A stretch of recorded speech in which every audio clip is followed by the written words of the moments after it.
जय हिंद प्यारे बच्चों। आज हम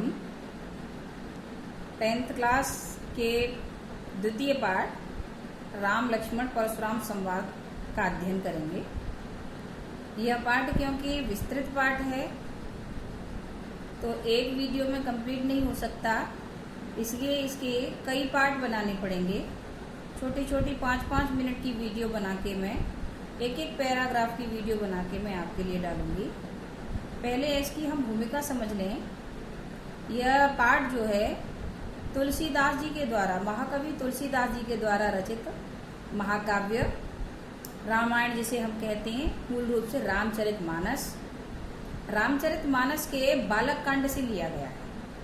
बालक कांड में से संकलित उस स्थान से यह संकलित किया गया है जब भगवान राम सीता जी के स्वयंवर में जाते हैं और सीता जी के स्वयंवर में धनुष पर प्रत्यंचा चढ़ाने के बाद उनसे वो शिव का धनुष भंग हो जाता है। धनुष भंग होने के बाद परशुराम जी सभा में उपस्थित होते हैं, क्योंकि वह उनका प्रिय और आराध्य देव का धनुष था। तो वो इस बात पर क्रोधित होते हैं कि आखिर ये धनुष तोड़ा किसने है, किसने इतनी धृढ़ता दिखाई कि इस धनुष को तोड़ डाला। ये प्रसंग वहीं से शुरू होता है। परशुराम के पूछे जाने पर ये धनुष किसने तोड़ा है, राम के उत्तर से यह प्रसंग शुरू होता है आपकी पाठ्य पुस्तक में। पहले हम इसको पढ़ने का तरीका सीख लें कि काव्य में चौपाइयों और दोहों को किस प्रकार पढ़ा जाता है, क्योंकि प्रत्येक काव्य की एक अलग विशेषता होती है, छंद की अलग अलग विशेषता होती है, अलग शैली होती है पढ़ने की। तो चौपाइयों की और दोहों की एक अपनी शैली होती है। पहले इसका हम आइए सस्वर पाठ कर लें और साथ के साथ भावार्थ कंप्लीट करेंगे। राम का कथन है, नाथ संबोधन भंजनिहारा। नाथ संबोधन भंजनिहारा, हो ही को एक दास तुम्हारा। आय सुकाह कहिय किन मोही, सुनिरसाई बोले मुनि कोही। सेवक सो जो कर सेवकाई, अरि करनी परि करिय लराई। सुनहु राम जही शिव धनु तोरा, सहस बाहु सम सोर कुमोरा। सो बिलगाए बिहाई समाजा, नत मारे जय हई सब राजा। सुने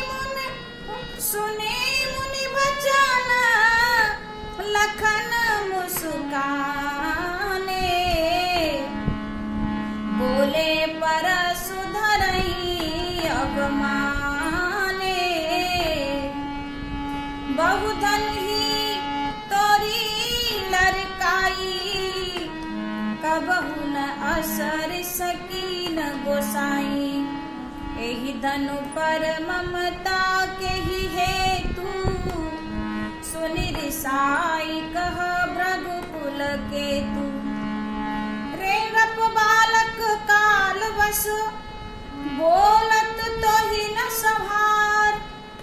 धनु ही सम त्रिपुरार धन, विदित सकल संसार। आपके प्रथम पैरा में भगवान राम के कथन से प्रसंग शुरू होता है। भावार्थ है इसका। भगवान राम ने कहा, हे मुनीश्वर, धनुष को तोड़ने वाला आपका ही कोई दास होगा। परशुराम जी कहते हैं, धनुष को तोड़ने वाला मेरा दास नहीं हो सकता। सेवक वो हो सकता है जो सेवा करता है, और जो दुश्मन की करनी करता है वो दास कैसे हो सकता है, सेवक कैसे हो सकता है। इसलिए हे राम, ये समझ लो, जिसने भी यह धनुष तोड़ा है उसकी मैं भुजाएं काट डालूंगा। इसलिए वो राजाओं के समाज से बाहर आ जाए, नहीं तो उसके चक्कर में सभी राजा मारे जाएंगे। परशुराम के अभिमान भरे वचनों को सुनकर लक्ष्मण जी ने कुछ अपमान भरे वचन कहे। उन्होंने कहा कि ओहो, आप तो बड़ा अभिमान के साथ फरसा धारण करते हैं। हमने तो बचपन में बहुत सारे धनुष तोड़ डाले, तब तो न कोई ऋषि आया न मुनि आया। इस धनुष में ऐसा क्या रखा है कि इतने आग बबूला हुए जा रहे हो? यह बात सुनकर परशुराम और क्रोधित हुए और उन्होंने कहा, अरे राजा के मूर्ख बच्चे, तू कालवश हो गया है, तुझे बोलने का शऊर नहीं है, तू सोच समझ के नहीं बोलता है, तू साधारण धनुषों की तुलना शिव के धनुष से कर रहा है जिसकी महिमा सारा संसार जानता है। उन्होंने कहा, रे नृप बालक काल बस बोलत तो इन सवार, धन ही सम त्रिपुरा और धन विदित सकल संसार। अर्थात तू साधारण धनुषों से शिव के धनुष की तुलना मत कर, तू संभल कर बोल, तू संभल जा। इस कथन के साथ ही ये पहला प्रथम पद्यांश आपका प्रथम पैराग्राफ यहाँ पर ही संपन्न होता है। अगले द्वितीय पैराग्राफ का हम अगली वीडियो में अध्ययन करेंगे। धन्यवाद।